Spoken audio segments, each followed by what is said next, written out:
This is your Soul Shine Sister, and we continue to read The Science of Being Great by Wallace D. Wattles. Chapter 13, Thought. Greatness is only attained by the constant thinking of great thoughts.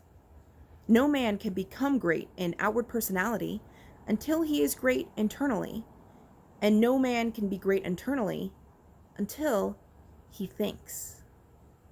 No amount of education, reading, or study can make you great without thought, but thought can make you great with very little study. There are altogether too many people who are trying to make something of themselves by reading books without thinking. All such will fail. You are not mentally developed by what you read, but by what you think about what you read. Thinking is the hardest and most exhausting of all labor, and hence many people shrink from it. God has so formed us that we are continuously impelled to thought. We must either think or engage in some activity to escape thought. The headlong, continuous chase for pleasure in which most people spend all their leisure time is only an effort to escape thought. If they are alone, or if they have nothing amusing to take their attention, as a novel to read or show to see, they must think.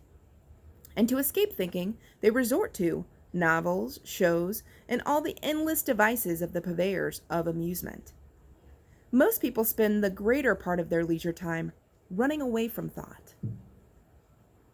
Hence, they are where they are.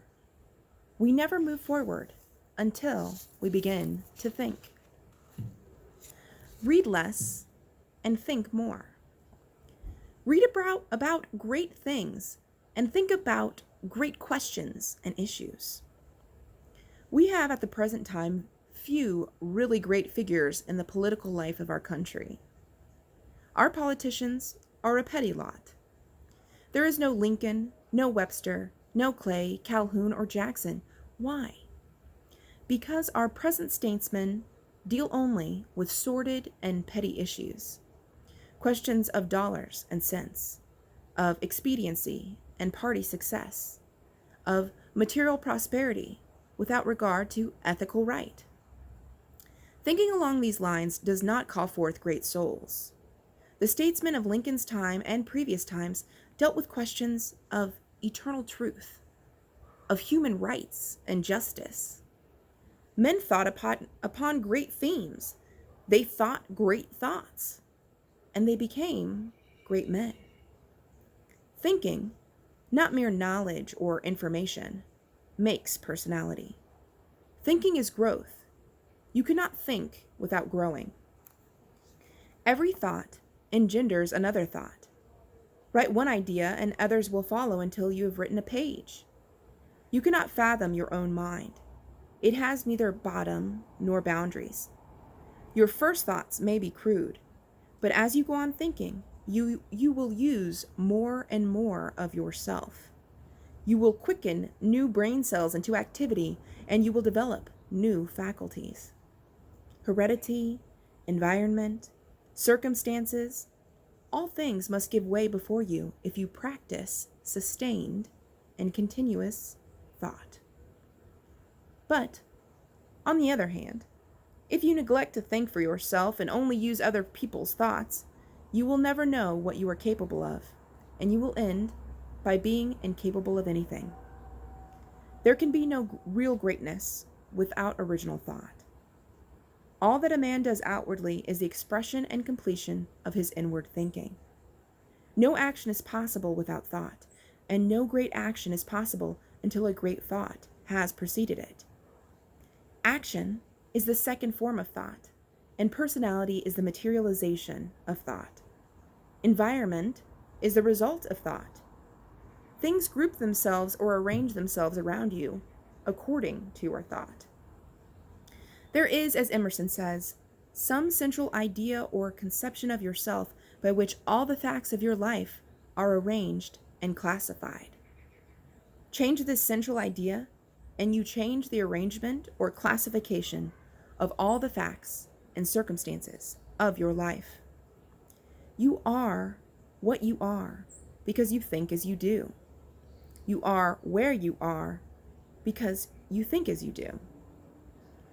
You see, then, the immense importance of thinking about the great essentials set forth in the preceding chapters.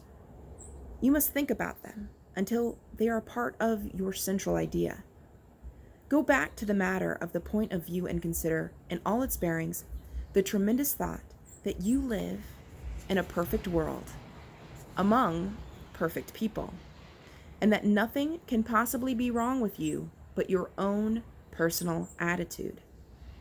Think about all this until you fully realize all that it means to you. Consider that this is God's world, and that it is the best of all possible worlds, that He has brought it thus far toward completion by the processes of organic, social, and industrial evolution, and that it is going on to greater completeness and harmony. Consider that there is one great, perfect, intelligent principle of life and power, causing all the changing phenomena of the cosmos. Think about all this until you see that it is true, and until you comprehend how you should live and act as a citizen of such a perfect world. Next, think of the wonderful truth that this great intelligence is in you. It is your own intelligence. It is an inner light, impelling you toward the right thing and the best thing, the greatest act and the highest happiness. It is a principle of power in you, giving you all the ability and genius there is. It will infallibly guide you to the best if you will submit to it and walk in the light. Consider what is meant by your consecration of yourself when you say, "I will obey my soul." This is a sentence of tremendous meaning. It must revolutionize the attitude and behavior of the average person. Then think of your identification with this great Supreme, that all its knowledge is yours, and all its wisdom is yours for the asking. You are a God if you think like a God. If you think like a God, you cannot fail to act like a God. Divine thoughts will surely externalize themselves in a divine life. Thoughts of power will end in a life of power. Great thoughts will manifest in a great personality. Think well of this, and then you are ready to act.